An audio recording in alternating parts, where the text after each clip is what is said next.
Welcome, football fanatics, to an emergency broadcast from your elite sports analyst.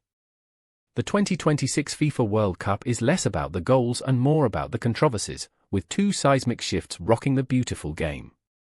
From unprecedented red cards to deeply personal player dilemmas, is FIFA ushering in a new, perhaps unsettling, era for football.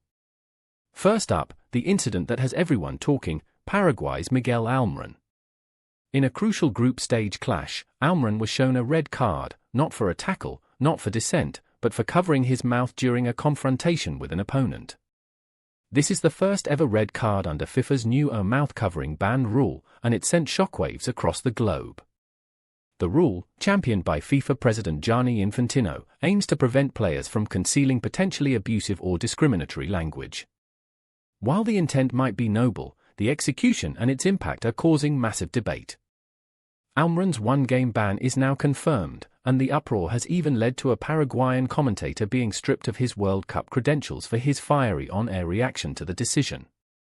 Tactically, this new rule has profound implications.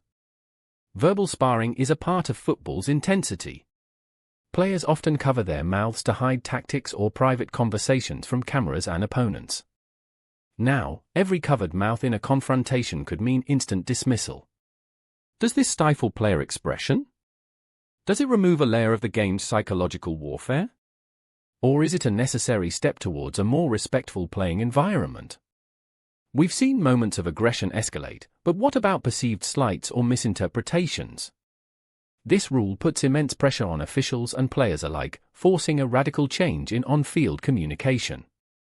Shifting gears to another deeply personal, yet widely debated topic, Belgium's Jérémy Doku and the paternity leave dilemma.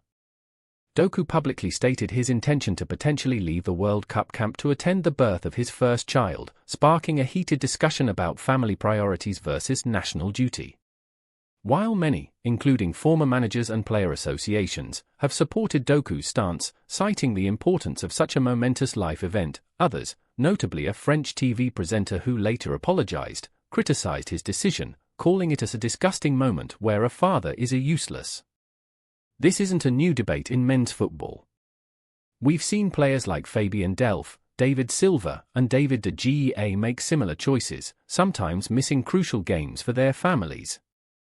But what's striking is the contrast with FIFA's clear regulations on maternity leave for female footballers, which stipulate a minimum of 14 weeks paid absence. Yet, for men, there's no specific paternity leave policy, leaving individual players and teams to navigate these intensely personal decisions often under immense public scrutiny.